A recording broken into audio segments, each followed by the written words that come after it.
So, I want to start today with a number that quite honestly kept me up last night while I was going through the research stack we compiled for you.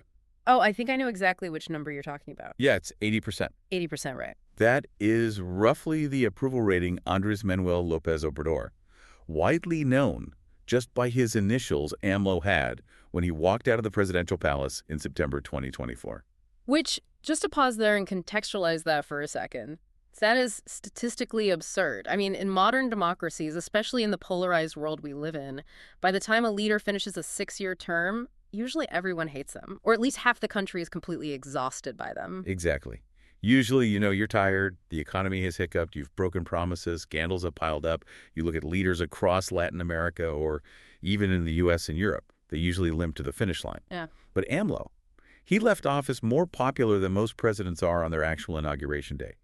And his successor, Claudia Sheinbaum, won in an absolute landslide. Yeah, it was a massive mandate. And yet, here's the headache I have with the sources we're diving into today. The split screen is just jarring. It's a very violent split screen. Right, because if you look at the domestic polling data, he is almost this messiah who finally saved the poor. But then if you read the international press or the economic reports from Wall Street or human rights watchdogs, he's described as a democratic backslider, a militarist, a guy who let the cartels run wild and dismantled the checks and balances of the state. Yeah, the critics paint a very dark picture. So our mission today for you listening is to figure out how we reconcile this. How do we reconcile the beloved hero with the authoritarian wrecking ball? Because they can't both be 100% No, true, look, right? they can't. And that is exactly the mission today. We aren't just looking at a politician here. We are looking at a man who tried to engineer a revolution from the top down. He literally calls his movement the Fourth Transformation, or the 4T. And that's a pretty bold claim. I mean, that puts him right next to what, the founding fathers of the country? Literally, yes. He sees himself as the fourth major beat in a historical rhythm for Mexico. So first, you have the independence from Spain in 1810. Second is the Reform War in the mid-19th century with Benito Juarez. Third, you have the Mexican Revolution of 1910 against the dictatorship. And fourth, AMLO. Talk about an ego. Or a deep sense of destiny. And that's what we really need to unpack from the course material today. Is the Fourth Transformation a genuine structural revolution akin to independence? Or was it just the most successful political branding exercise in modern history? Well, to understand, if he actually pulled that off, we have to go back to the swamp, literally. Because before he was the president or even AMLO, he was just El Peque. El Peje. Which, sounds affectionate, but looking at the picture of the fish it's named after in our research file, it is a prehistoric nightmare creature. Oh, yeah, the pehelagarto. It's a fish native to his home state of Tabasco. It has this really long snout, incredibly sharp teeth, and very tough skin. Yeah. It's an ancient survivor. I mean, it's ugly cute, maybe, but mostly it's just tough. And honestly, it fits his political persona perfectly. So let's go to Tabasco. Because this isn't the resort beaches of Cancun or the high-altitude metropolis of Mexico City that you might be picturing. Not at all. Tabasco is the deep south. It is the tropics. It's oppressive heat, humidity, oil, and water. He was born there in 1953 in a very small village called Tepetitan. His parents were merchants. They were shopkeepers. So he wasn't living in abject poverty, but he definitely wasn't elite either. Exactly. He wasn't starving, but he was very, very far from the political aristocracy of Mexico City. He grew up basically listening to the everyday struggles of customers in his parents' shop. But there's something quite interesting about his heritage in the biographical sources. Right, a grandfather. Yeah, his maternal grandfather was a Spanish exile, a communist from Cantabria. And then on his father's side, the sources note indigenous and African descent. So physically and genealogically, he really embodies the mestizo reality of Mexico. He looks and sounds like the everyday people. But there is a massive shadow over his childhood. I was reading the early biography section of our deep dive materials, and everything seems pretty standard, playing baseball, going to school until 1969. The tragedy. Yeah. He was only 15. This is the moment that almost all the biographers and political psychologists point to as the defining crack in his foundation. He was in the family clothing store, which was called Novedades Andres. He was there with his younger brother, Jose Ramon, and they found a pistol. A real loaded pistol. Yes. And you have to remember, in that region, in that specific time, having a gun for protection in a cash business wasn't uncommon. Now, the historical accounts vary on the exact mechanics, whether the brother was playing with it and dropped it, or if they were messing around together, but the gun went off. The bullet hit Jose Ramon in the head. Yeah. And he died almost instantly. God. And AMLO was right there when it happened.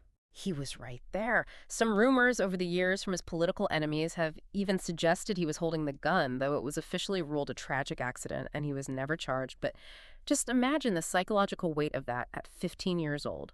Watching your brother die violently in front of you, involving a weapon you were both handling. I mean, that breaks a person, or it sends them into a permanent spiral. Or it hardens them into something completely unbreakable.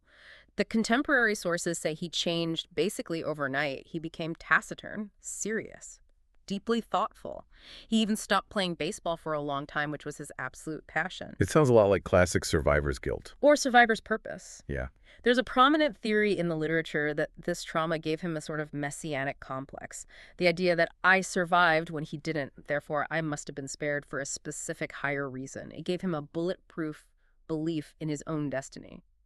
Because you can't shame him, you can't scare him, because he's already seen the absolute worst thing possible. So it carries this immense weight, and eventually he leaves the tropics to go to the big city.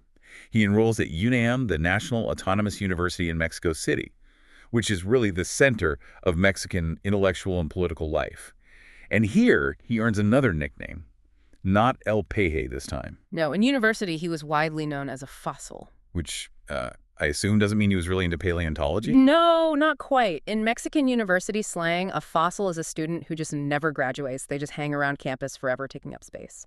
AMLO started his degree in political science in 1973. He didn't actually get his degree until 1987. Wait, 14 years? 14 years. Was he, like, I have to ask, was he just failing his classes, or was he partying? Neither, actually, and this is so key to understanding his future political style.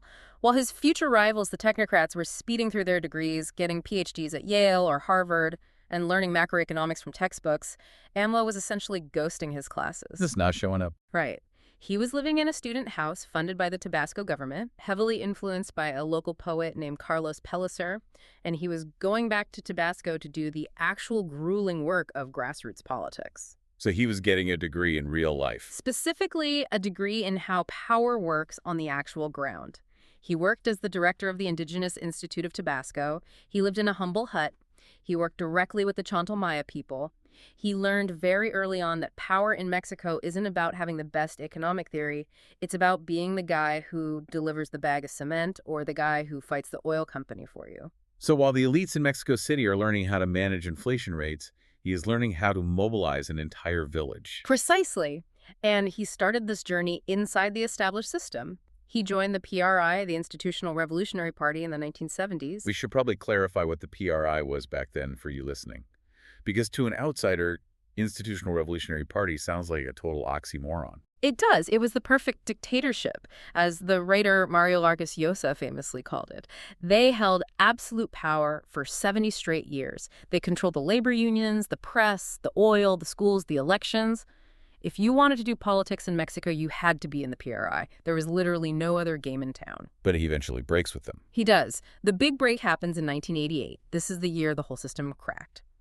AMLO joined a leftist splinter group led by Cuauhtémoc Cárdenas, which is a legendary name in Mexican history, who said the PRI had become way too corrupt and too neoliberal. They formed the Democratic Current, which eventually became the PRD. In 1988, that is the year of the famous election fraud, right? The night the system crashed, Cárdenas was actually winning the presidential vote count against the PRI candidate. Yeah. Suddenly, the government computer screens just went blank. They said there was a glitch. When the screens came back on hours later, the PRI candidate, Carlos Salinas, was magically winning. Wow. That is not even trying to be subtle. No, it was blatant. And it was a defining trauma for the Mexican left. It taught AMLO a crucial lesson, that the institutions, the Electoral Commission, the courts, the media, were completely rigged against them. You couldn't just win by getting more votes. You had to have a movement so massive it could overwhelm the fraud. And this leads directly to that visual from 1996 that really launched his national profile. I was staring at the photo in the stack. He's wearing a white button-down shirt, but the shirt is just soaked in blood. It's a completely striking image. He was running for governor of Tabasco for the PRD, and he was protesting Pemex, the state-owned oil company, for polluting indigenous land. He was leading a physical blockade of the oil wells, and the state police moved in with riot batons. And he didn't run away. He stood his ground, he took a baton to the head, he got his head cracked open, and the news cameras were rolling. That image was beamed across the entire country. It wasn't some polished politician in a tailored suit giving a dry speech. It was a fighter literally bleeding for the everyday people. It sends a very clear message. I am willing to take a physical beating for you. Exactly. That visual branding is incredibly powerful. It catapulted him out of the swamps of Tabasco and onto the national stage. By the year 2000, he is ready for the big leagues. He runs for head of government of the federal district, basically the mayor of Mexico City. And he wins. And this period from 2000 to 2005 seems like the ultimate laboratory for everything that comes later in his presidency. But looking at the sources on his time as mayor, it's actually really confusing. I expected to read about a radical leftist firebrand, but his policies were weirdly mixed. It's what analysts call his populist pragmatism. On one hand, yes, he did the classic populist left-wing stuff. He created the first universal cash pension for seniors in the city. He gave direct cash to single mothers and the disabled. He even built the first new public university in the city in 30 years, the UACM. Right, the social safety net stuff. But then look at who he partnered with to fix up the historic center of the city, which was crumbling and highly crime-ridden at the time. Carlos Slim, the telecom billionaire, the richest man in Mexico and at times the richest man in the entire world. The ultimate capitalist titan. AMLO invited him in to invest millions to gentrify the downtown area, and then for security policy. He didn't hire a progressive sociologist. He hired Rudy Giuliani. Wait, the Rudy Giuliani, the zero-tolerance broken windows mayor of New York City? The very same man. But Giuliani is the exact opposite of a leftist. Why on earth would AMLO bring him in? Because AMLO recognized a fundamental political truth. The working class hates crime even more than the rich do. The poor are the ones who are the victims of muggings on the public bus. They don't have private security. So he brought in the famously toughest cop in the world to show he was deadly serious about security. It was a masterstroke of pure pragmatism. He proved to the middle class that he could work with billionaires and hardliners if it served his practical goals. Plus, he built massive infrastructure like the Metrobus rapid transit system and those highly controversial second stories on the Periférico Ring Road. The double-decker highways. Exactly. They were controversial for urban planning, but they were highly visible proof that he was building things. But just as he's riding high, seemingly untouchable as mayor, the system tries to take him out again. This is the period known as the Desafuero. And honestly, reading the details of the actual crime he was accused of in our research, it feels like a total joke. It feels like a joke, but the political consequences were deadly serious. Yeah. It was 2004. The federal government, which was led by President Vicente Fox of the conservative PAN Party, tried to legally strip AMLO of his mayoral immunity. His fuero. And the crime? Was it high treason? Did he embezzle millions of pesos? He built a hospital access road. A road. A generic dirt and asphalt service road to a private hospital. A federal judge had ordered work to stop due to a minor land expropriation dispute. The city crews basically kept working for a few more days before stopping. The federal government seized on this and claimed it was contempt of court. So let me get this straight. They were going to impeach the leading presidential candidate in the country over a hospital driveway. Yes. But the political math was very simple. If he was officially charged with any federal crime, he legally couldn't appear on the ballot for president in 2006. It was a blatant technicality designed to assassinate his candidacy. That seems incredibly short-sighted by President Fox and his opponents. Yeah. Didn't they realize this would just turn him into a massive martyr? They underestimated his political instincts completely. They thought, we have the letter of the law on our side, so we win. But AMLO turned it into a massive narrative of the corrupt elite versus the people. You had the famous Silence March. What was that? Hundreds of thousands of people marching through central Mexico City in absolute silence to support him. He spun the narrative beautifully. He told the crowds, they aren't coming after me. They are coming after you by trying to take away your democratic right to vote for me. And it worked. It worked perfectly. President Fox ultimately had to back down to avoid a massive civil uprising. The case was quietly dropped. AMLO left the mayor's office with an unheard of 84% approval rating, and he walked into the 2006 presidential election as an absolute titan. But then we get to 2006, and we have to slow down here, because reading the sources, this feels like the exact moment that broke modern Mexico. It is the open wound, the trauma that has completely defined the last 20 years of Mexican politics. So paint the picture for us. It's election night. It's AMLO versus Felipe Calderón of the conservative PAN party. And the numbers start coming in. And they are tight, agonizingly tight. The preliminary results show Calderón ahead by just a whisper. How much of a whisper? 0.56%. That's a difference of about 244,000 votes in a country of over 100 million people. And AMLO, remembering 1988, remembering the night the system crashed, says, I don't believe it. He screams fraud immediately. He demands a massive vote-by-vote, booth-by-booth recount. But the Federal Electoral Tribunal says no to a full recount. They only allow a partial one. And then they officially declare Calderón the winner. And this is where AMLO does something that I think a standard Western politician would just never do. A standard politician concedes the race, writes a memoir, makes some money giving speeches, and maybe runs again in 6 years. What did AMLO do?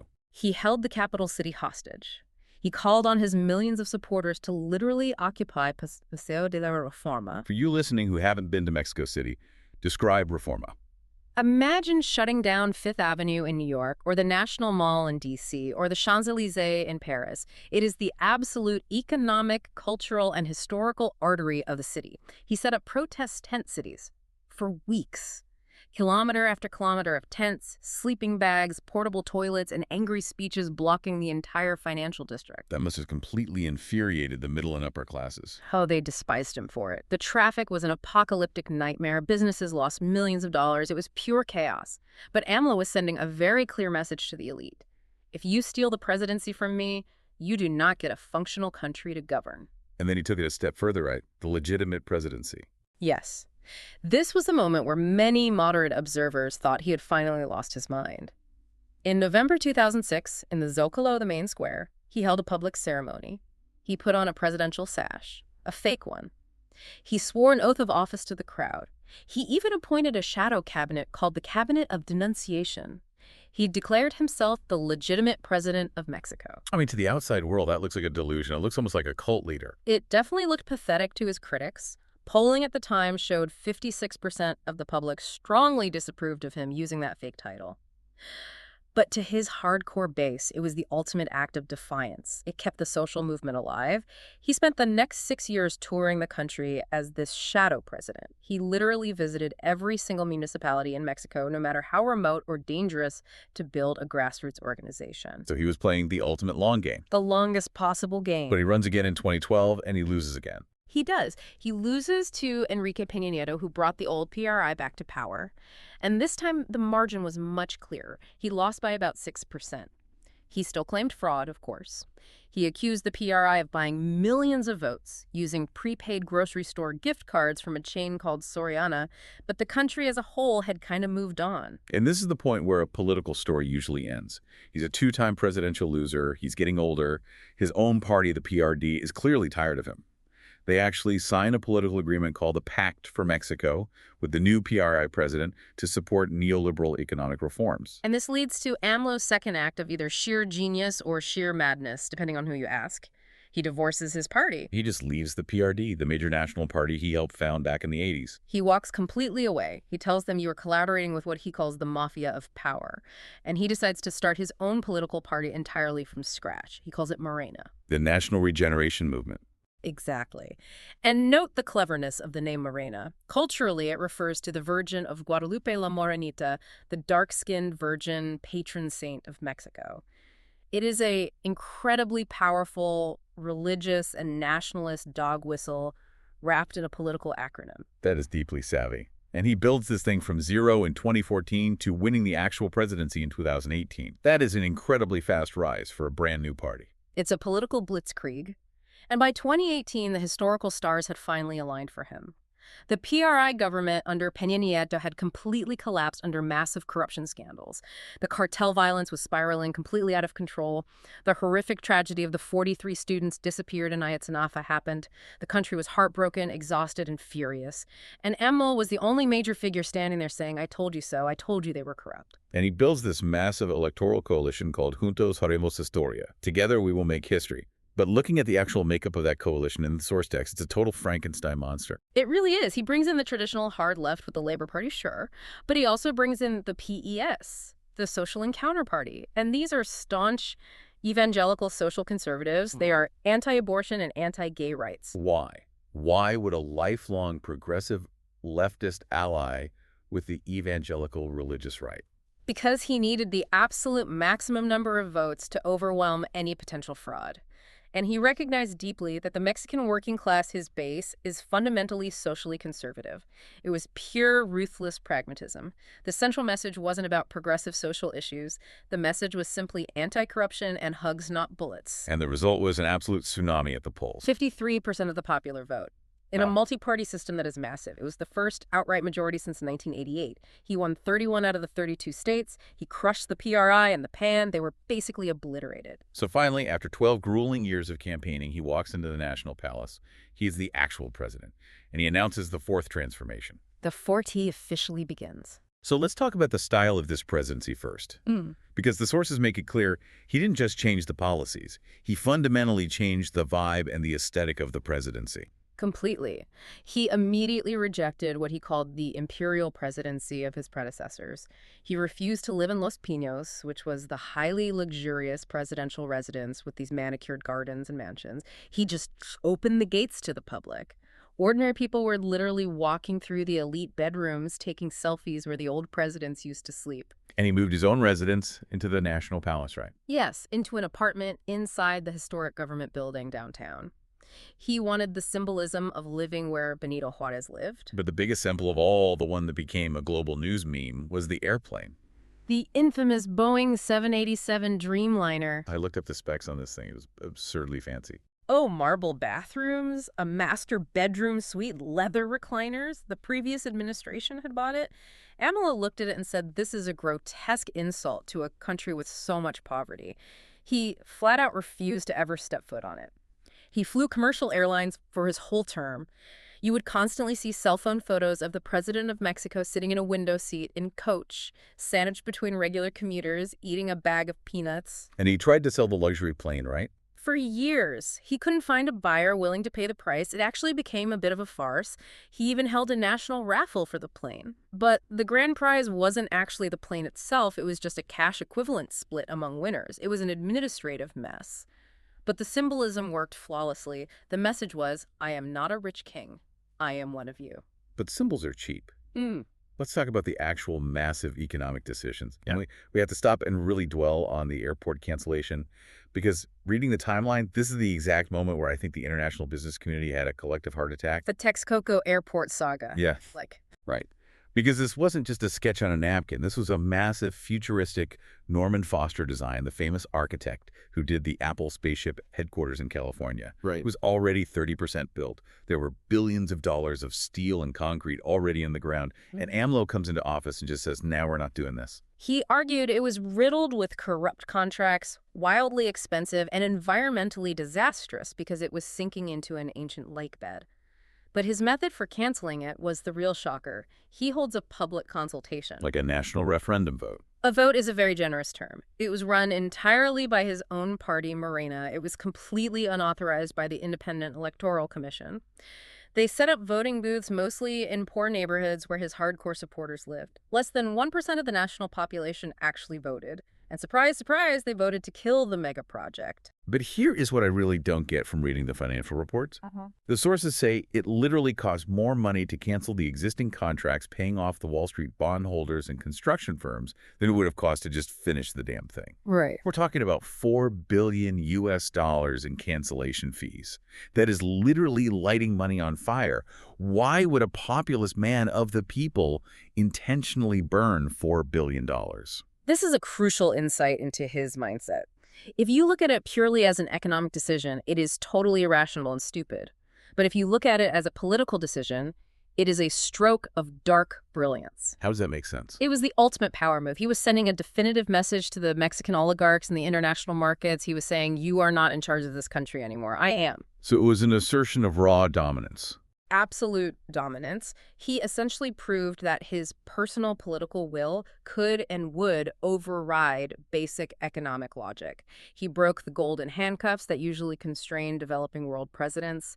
He was perfectly willing to pay $4 billion just to prove that he was the unquestioned boss. And from that moment on, the business elite were terrified of crossing him. And he replaced that futuristic hub with the AIFA airport, which was built on a military base, which is, let's just say, significantly less glamorous. It's basically a functional warehouse compared to the Foster design, but for AMLO, it was a major campaign promise kept. And he built other massive projects too. The Mayan train, which is a huge tourist railway, cutting right through the Yucatan Peninsula. Which environmentalists absolutely hated because it was destroying ancient caves and virgin jungle. Right, but he pushed it through by legally classifying it as a matter of national security to bypass the environmental injunctions. And he built the Dos Bocas oil refinery, a massive investment in fossil fuels because his goal was total energy sovereignty. He wanted Mexico to completely stop importing refined gasoline from Texas. Okay, let's pivot to the other giant promise, security. The famous slogan, hugs, not bullets. Abrazos, no balazos. The philosophy behind it sounds beautiful on paper. The core idea is that violence is inherently caused by extreme inequality and a lack of opportunity for young men. You cannot simply shoot your way out of a drug war. You have to heal the underlying society. So the theory goes, if you give out scholarships, create jobs, and give pensions, the cartel recruitment pool dries up and the crime will naturally fade away. But the cartels, in reality, they aren't exactly social workers waiting for a grant. They have armored vehicles and anti-aircraft guns. Exactly. And this idealistic philosophy hit a brutal brick wall in October 2019, the event known as the Culiacanazo. Reading the account of this in our notes, this story feels like a dystopian action movie script. It was an absolute disaster for the Mexican state. The military captured Ovidio Guzman, who was one of the sons of the infamous El Chapo. They grabbed him in a house in Culiacan, Sinaloa. It was supposed to be a standard extraction operation. And then the Sinaloa cartel called for backup. They didn't just call for backup. They mobilized an entire private army. Within minutes, hundreds of heavily armed gunmen in tactical gear surrounded the entire city.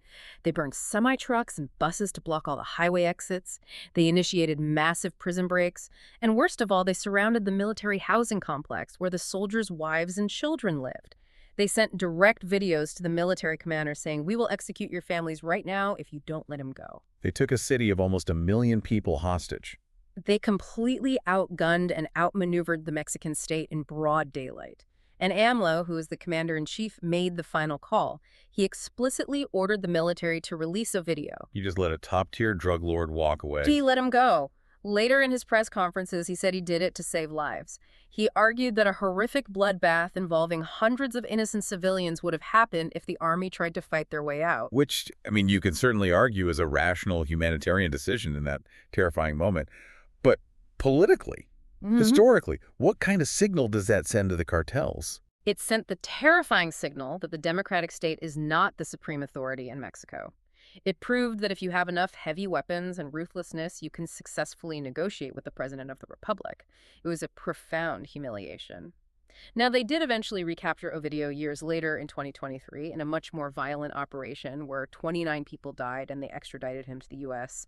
But the damage to the state's aura of invincibility was done. And zooming out, did hugs not bullets actually work? Did the overall violence go down during his 6 years? Not really, no. 2019 and 2020 were some of the most horrific years on record. By the end of his term, the homicide rates did stabilize and dip slightly down, about 7% by 2022, but they remained at historically staggering levels, over 30,000 murders a year.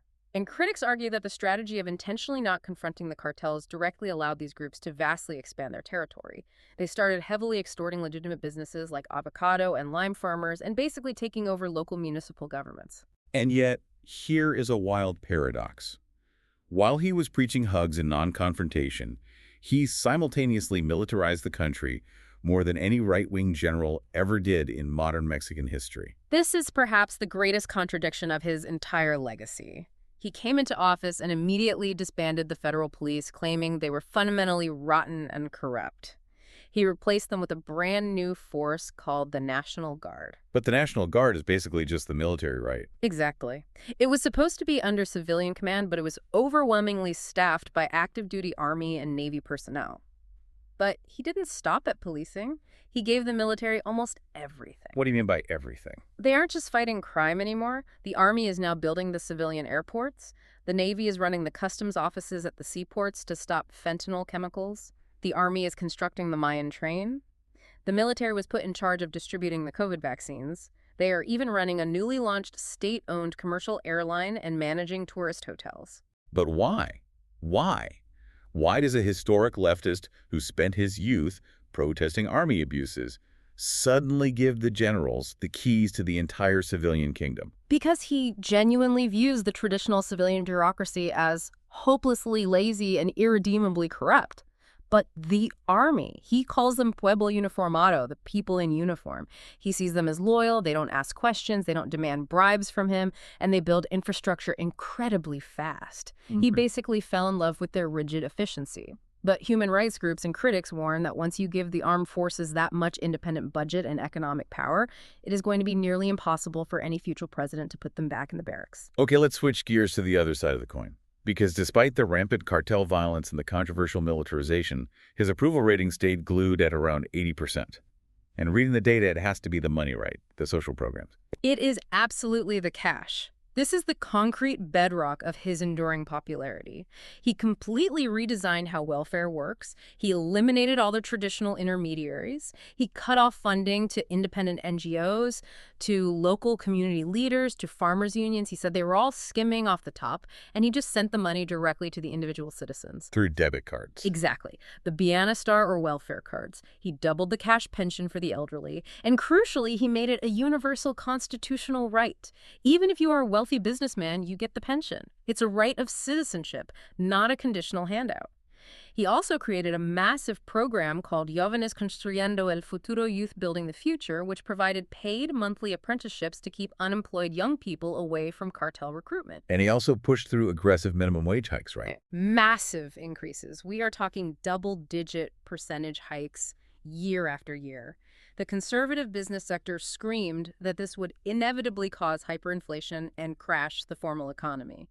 But it didn't. It vastly lifted the economic floor for the poorest workers in the country without destroying macroeconomic stability. So if you are a grandmother living in a rural village in Chiapas or Tabasco, you used to feel completely ignored by the political elite. Now suddenly you get a direct bank deposit every single month, and the envelope basically says it's directly from the president. And you finally feel seen by the state. That deep emotional connection is worth exponentially more than any shiny new airport or abstract democratic institution. He restored a sense of dignity to the extreme poor. But how did he actually pay for all this cash distribution? Because giving universal pensions, it's expensive. Did he take out massive international loans? No. And this is another major surprise that confounds his critics. He is actually a severe fiscal hawk. He hated national debt. He flat out refused to take on massive debt, even during the worst economic shocks of the COVID pandemic, when every other country was printing money. So where did the billions come from? He paid for it through a doctrine he called Republican austerity. He viciously slashed the operating budgets of almost all the federal government ministries. He fired thousands of mid-level bureaucrats. He cut federal funding for scientific research bodies. He slashed the budget for environmental protection. He cut culture and arts funding. He basically gutted the administrative state to free up cash to feed the poor. So it was a massive transfer of wealth. Robbing Peter to pay Paul. Or stripping the fat to feed the muscle, depending entirely on your political viewpoint. But the macroeconomy stayed incredibly stable. The Mexican peso was so unexpectedly strong against the dollar during his term, they started calling it the super peso. Wall Street investors ironically kind of loved him because he absolutely refused to blow up the national budget deficit. Let's talk about foreign policy and the massive elephant in the room. The orange elephant. Donald Trump. Oh, the bromance. I mean, everyone on paper thought this relationship would be a catastrophic disaster. Trump launched his political career calling Mexicans rapists and promising to build a wall. AMLO is a fierce, left-wing Mexican nationalist who wrote a book criticizing Trump. It should have been an all-out diplomatic war. And yet they got along famously. How is that even possible? Pure transactional pragmatism from both men. AMLO quickly realized that Trump did not care at all about abstract things like democratic norms or press freedom or human rights inside Mexico. Trump only cared about one single visceral issue: migration. Stop the visible flow of undocumented people to the U.S. border. So to avoid Trump's threat of crippling economic tariffs, AMLO just became the wall. Essentially, yes. AMLO deployed his newly formed, heavily armed National Guard to the southern border with Guatemala to physically beat back migrant caravans from Central America. He did Trump's dirty work on immigration enforcement. And in exchange, Trump completely stayed out of AMLO's domestic business. Trump never criticized the controversial energy reforms or the attacks on the Mexican Electoral Institute. It was a very clean trade. You give me the border security I need for my base, and I give you total silence on your domestic agenda. Exactly. They respected each other as strongmen. When AMLO visited Washington, D.C. in 2020, it was surreal. They were publicly showering each other with praise in the Rose Garden. AMLO later explicitly said about Trump, "We are not a colony, and he respects us." But AMLO did actively stand up to the U.S. on the issue of weapons. Yes. This was a very aggressive and innovative diplomatic move. His government formally sued U.S. gun manufacturers in American federal court, companies like Smith & Wesson and Barrett.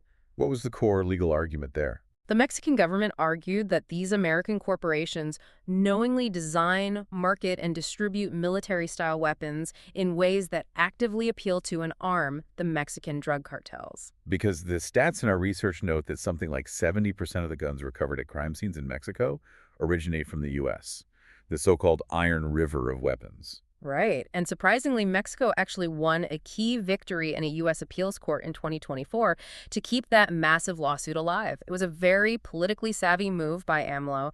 It allowed him to shift the blame for the rampant violence away from his own failed security policies and point the finger directly at the U.S. while also highlighting a very genuine cross-border problem. And what about his relationship with the rest of Latin America and the world? Very ideological. He granted immediate political asylum to Evo Morales, the ousted socialist president of Bolivia in 2019. He literally sent a Mexican military jet to rescue Morales as his government fell. He also caused massive diplomatic friction with Spain and the Vatican. He drafted formal letters demanding that the King of Spain and the Pope publicly apologize for the atrocities of the colonial conquest 500 years ago. Let me guess. The King and the Pope declined. They completely ignored it, but again, it wasn't really about getting an apology. It was pure domestic political theater to rile up indigenous and nationalist pride. All right, we have to talk about the communication style, the mañaneras, because this seems entirely unique in global politics. The morning press conferences, every single weekday, without fail, starting at 7 a.m. sharp. I just can't imagine someone like Biden or Obama or Macron standing at a live podium for 2 to 3 hours every single morning taking completely unscripted questions. Well, it wasn't just taking questions. It was a daily televised sermon. It was a historical lecture. It was a comedy routine. He used it to completely dictate the national news cycle.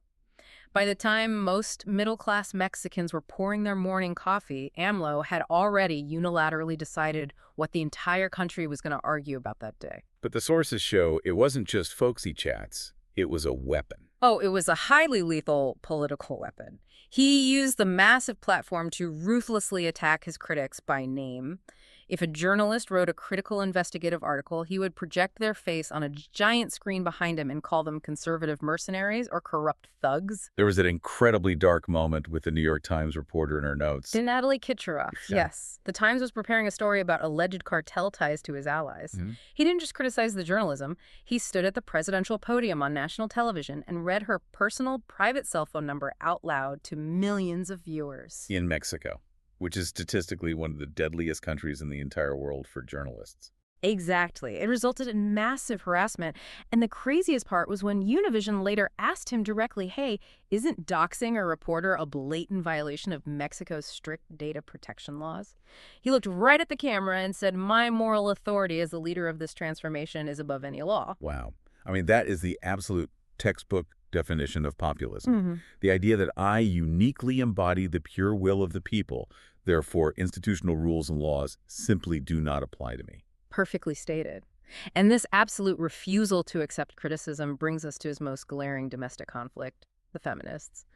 For a supposedly progressive leftist leader, he had a massive blind spot when it came to women. A huge blind spot. Femicides, the targeted murder of women, were rising dramatically. Women were furious. They were organizing massive street protests. And AMLO basically just dismissed them. He more than dismissed them. He actively invalidated their anger.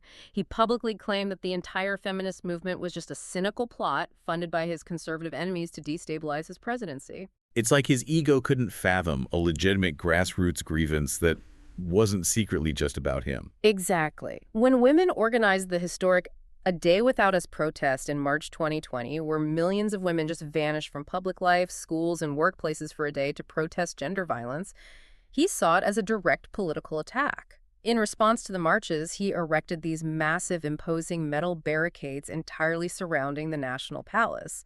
But the feminists were brilliant. They turned those ugly metal walls into a sprawling memorial, painting the names of thousands of murder victims across the steel. It was a visually powerful symbol of his complete disconnect from the women of his country. And speaking of 2020, we have to touch on COVID-19. How did the populist man of the people handle the plague?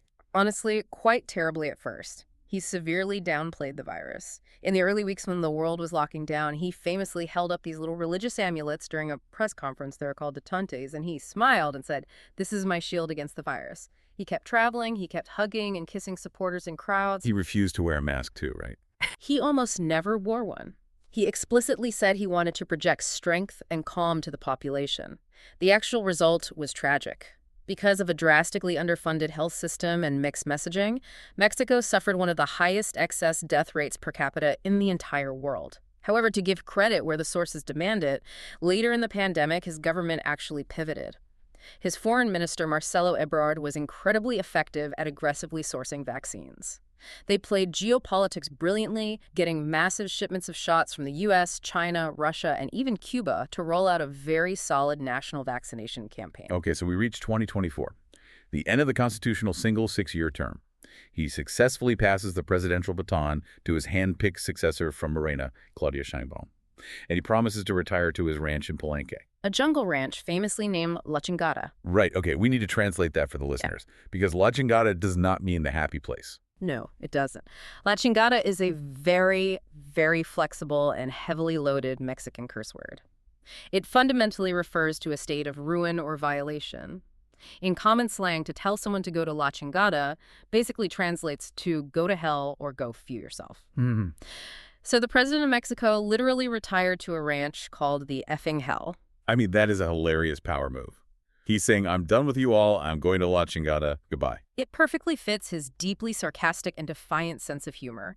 He promised the country he would retire completely from public life. He said he would delete his social media, not accept phone calls from politicians, and just sit on a hammock and write historical books. Do we actually believe him? Not for a single second. President Sheinbaum has already visited him. His sons are incredibly active and powerful within the Morena party machinery. His political shadow is still completely dominating the National Palace. So as we wrap up, let's try to summarize this absolutely massive historical figure based on the deep dive. We started with the paradox, the 80% final approval rating versus the very real democratic backsliding and institutional decay. The undeniable legacy of AMLO is that he successfully destroyed the old regime. The old duopoly of the PRI and the PAN are essentially dead walking. They are husks. He built Morena into the new absolute political hegemon. He fundamentally recreated a single-party dominant system, very much like the old PRI of the 1970s, but entirely under his own personal banner. So was the fourth transformation a true revolution of the state or just a rotation of who gets to hold the power? He certainly rotated the elites. He expelled the Ivy League technocrats and brought in a completely new class of loyalist politicians. And he irreversibly changed the national conversation. The poor and the marginalized are now permanently central to the political narrative. No future politician can ignore them and win. That is real. But did he fix the structural rotting of the state? The violence is still terrifyingly high. The public health system is broken. The educational system is lagging behind global peers.